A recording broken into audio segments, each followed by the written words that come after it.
Please stop blaming your GP. Now, this is a piece that I've written at 4 o'clock in the morning after doom scrolling too far, having read too many news articles, which made it clear that many people in the UK have some significant problem with their GP. I can't get an appointment with my GP, bloody GPs hiding behind COVID instead of seeing patients. I demand a face-to-face appointment, none of this telephone nonsense. This kind of rhetoric. And ultimately it needs to stop. My name is Ollie, I am a junior doctor working in hospital medicine, not in general practice.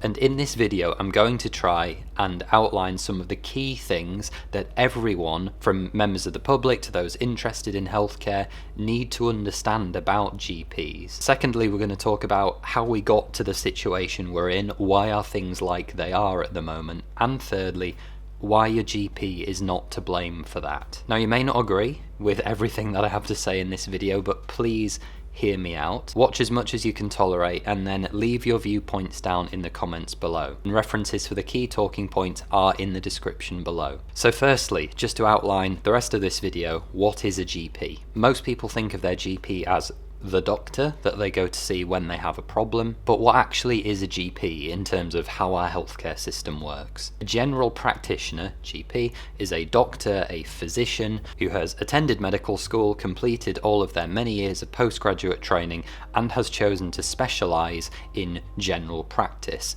You should think of them as the equivalent of consultants in any other specialty that you've heard of: cardiology, acute medicine, surgery, whatever. Your GP is the consultant equivalent in general practice, or in some countries it's known as family medicine. And this is a key thing to try and get your head around, because although general practitioners are often thought of this jack of all trades, doesn't really know an awful lot about anything, they know a huge amount about lots of things. Their specialty is general practice, just like any other doctor has a specialty. And crucially, the key thing is that your GP sees undifferentiated patients. Unlike the vast majority of hospital doctors, like myself, who is a very junior doctor, or a very senior doctor, like a cardiology consultant, by the time the patient reaches us in hospital, we have some idea of what's going on with them. Whereas the GP lies on the opposite end of this spectrum. They usually have very little idea what's going on with the patient. They often have very small amounts of information, usually whatever's been handed to them by their administrators or what the patient can explain on the phone, but their job is to gather more information during the initial consultation so that they can be managed appropriately. And this may be, of course, simply to reassure you that the problem will go away by itself. They might manage your condition themselves in the community, or they may refer you to another specialist service, which will usually be a specialty doctor at a nearby hospital, but it could also be any number of other services, such as a practice nurse, a physiotherapist, mental health services, whatever the case may be. And they have to do all of this process, gather the information, diagnose you, work out the best course of action within a 10-minute consultation. That's a number to remember. How much good patient care do you think can be done in 10 minutes? The answer is clearly quite a lot, because GPs do it every day, but that is an unbelievable achievement to be able to do that, and it takes many years of practice for them to get to that stage. All of this is without access to the bloods, scans, complicated machines that I have at my disposal as a hospital doctor. Now, it should go without saying that this is an incredibly challenging and demanding role, which requires a very broad knowledge of general medicine and surgery. Literally anything could come through the door, from something like a harmless lipoma, a routine dermatitis, through to a much more serious condition like an ongoing heart attack or a stroke. Now, because of all of this complexity, another number to remember is that it takes 10 years at the very minimum to train as a GP. Assuming that someone goes to university at 18 years old to study medicine to fulfill their life ambition of becoming your local GP, it takes 10 years and cannot be done faster. 5 years at medical school, 2 years of foundation training, 3 years of GP specialist training. It cannot be done faster, so remember that number, 10 years. Now on to our next talking point: why is it so difficult to get an appointment with your GP? The next important number to remember is that as of 2019, the UK had 2.8 doctors per 1,000 people in our population, which, believe it or not, is actually the second lowest in Europe. If we scale these numbers up proportionally to our population in 2021, that's approximately 191,000 doctors looking after our population of 68.4 million people. And that number is not GPs, that's doctors, full stop.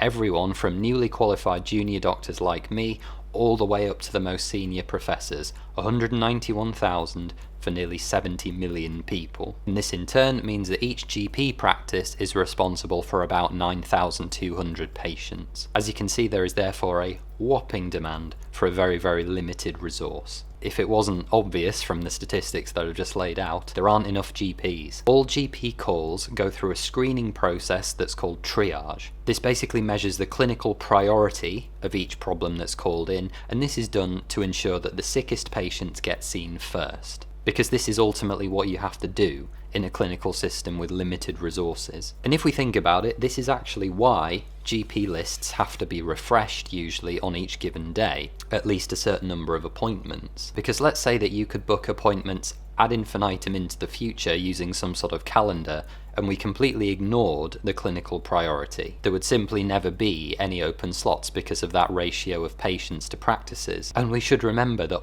all of this is going on under normal circumstances, let alone GPs being essentially given the task of vaccinating the population. This brings us on to the next elephant in the room, which is that of face-to-face appointments and COVID-19. We've seen it all throughout the pandemic, plastered on tabloids and newspapers, that GPs have stopped seeing patients, that they're hiding behind the pandemic. And let's actually drill into this a bit.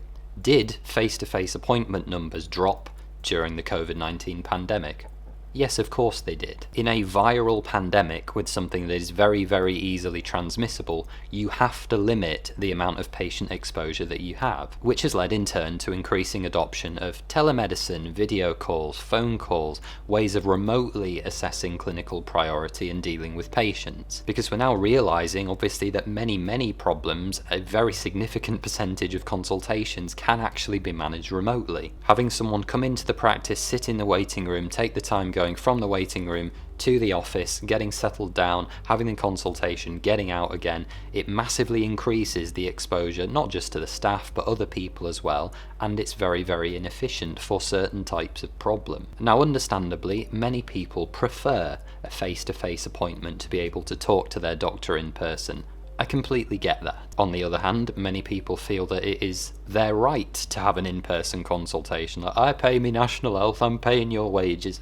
All of this nonsense. We simply live in a world where that's no longer possible. Our population is too big, it's growing too fast, and we don't have enough doctors. And actually, rest assured, in the vast majority of cases where face-to-face appointments have been necessary, that is actually what's been achieved. Just because you as an individual don't see your doctor face-to-face, it doesn't mean that nobody else is. Now, let's return once again to the GPs themselves. One of these things we're seeing constantly is this: wealthy GPs earn hundreds of thousands of pounds at the expense of the British taxpayer. A very, very, very small number of GPs will earn several £100,000 a year. Your average salaried GP, that is someone who works for a practice as a contractor, will earn between about £58,000 and £88,000 a year, depending on how many days a week they work. To put that into some sort of comparison, in professions that require similar levels of training and education, an engineer with similar experience will earn about £50,000 a year,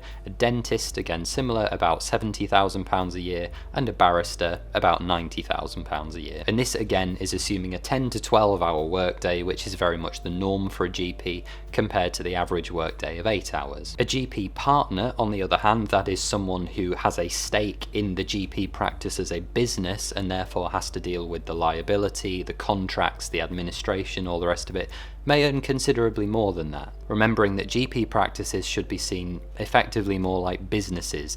GPs themselves aren't paid directly by the NHS, the practice is paid for fulfilling a certain number of clinical targets and looking after a certain number of patients. It's not as simple as the GP is paid directly by taxpayers. That's not how it works. But even with good wages like those, and those are good wages, certainly compared to the median in the UK, why don't we have enough GPs and why are we actually losing them? The number of qualified GPs in the UK is actually dropping, as is the number of GP practices. And what we're seeing is more and more GPs are either going part-time, and say only working 3 days a week instead of 5, or working as what's called a locum GP, where you will fill in on short notice slots that are open in other GP practices where they're short of doctors for whatever reason, and usually this is paid at a premium wage because it's not long-term work and it's done on very short notice. And what is leading GPs to make these lifestyle changes? Well, stress is the answer. And this stress comes as a direct consequence of forcing GPs to see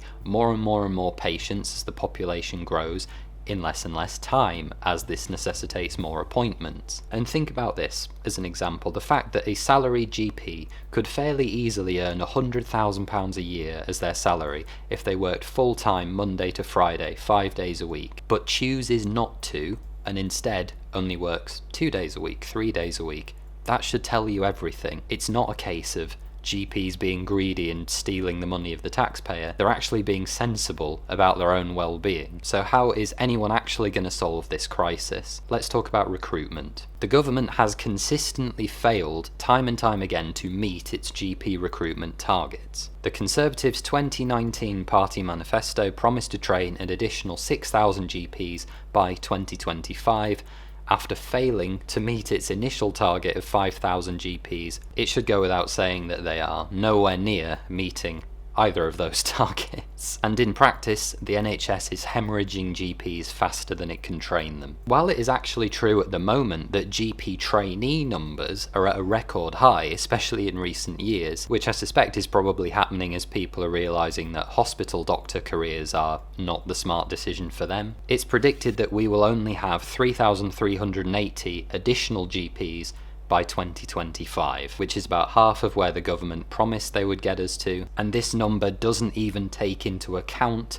the number of GPs that will either go part-time, as we know many will, or leave the profession entirely. So to close out this video, let's talk about some solutions, and I think there are effectively 3 practicable solutions. The first is simply to train more doctors, and therefore more GPs. But the problem with this is that it takes time, like I said, 10 years per GP, and it's very expensive. Now you may notice that the 10 years that it takes to train a GP is actually longer than any one government will remain in power and remain accountable to the public. So naturally they don't do this, even though it probably would be the best long-term solution. The second option would be to recruit fully trained doctors from abroad, that is those already qualified in family medicine or general practice.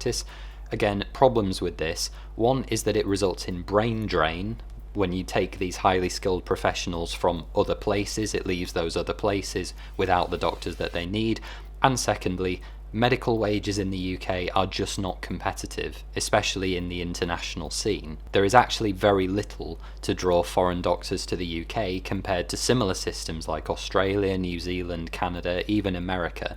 They will have a much higher quality of life and earn far more money and have a lot more respect. And the third solution, and I think the one that we're actually seeing the most of, is to expand the scope of practice of your existing healthcare workforce and introducing new paraphysician roles who can do a lot of the same things that your GPs and your doctors can do, but cost a lot less and take a lot less time to train. And the 2 really classic examples of this are the introduction of the PA role, physician associates, who can work within general practice and do a lot of the same things, and expanding the scope of advanced nurse practitioners, ANPs, again, to do a lot of the same things that your GP would do. And what this allows the government to do, it's a great PR stunt, is it allows them to say that we have increased the number of clinicians working in general practice. You'll note that that is not the same as the number of doctors. Unfortunately, this is very much just a sticking plaster over the actual problem, which is not enough doctors, that will last until the next government rotates in, and then it's somebody else's problem. So to close up, what can you actually do about this? The only thing I can really think of is writing to your MP. If you can't get a GP appointment, write to your MP, let them know what you're dealing with, and have them lobby the government to train more GPs. Or at the very least, allow them to hire more staff so that you're more likely able to get an appointment with somebody. While the government has supported the funding of more medical school places throughout the country, and we've seen several private medical schools open up to capitalise on this, They have very slyly not increased the number of postgraduate training places. They have simply increased the competition for specialty training across all areas in medicine without actually giving you more specialty doctors, which includes GPs. We need expanded capacity all the way up the system so that there are actually more doctors at the end of it. This is a problem that affects the entire UK health system, which is grinding to a halt and is slowly dying because it's being starved of funding. Increasing numbers of services are being privatised to cherry-pick the easy patients, leaving the NHS to cope with the more difficult ones, which makes matters worse. As of December 2021, when I've written this script, we have 6 million people on the waiting list for a secondary care appointment. It's absolutely not good enough, and your GP knows it's not good enough, but it's not their fault. Thank you for watching this video, guys. I know it's been a long one, but I'd really appreciate your thoughts in the comments. If you've liked it, leave a like. If you've disliked it, leave a dislike, not that you'll be able to see it anymore. But please be sure to subscribe to the channel and go and visit my website, ollieburton.com, for more video essays just like this one and hints and tips on making your way into and through medical school. Take care, and I'll see you next time.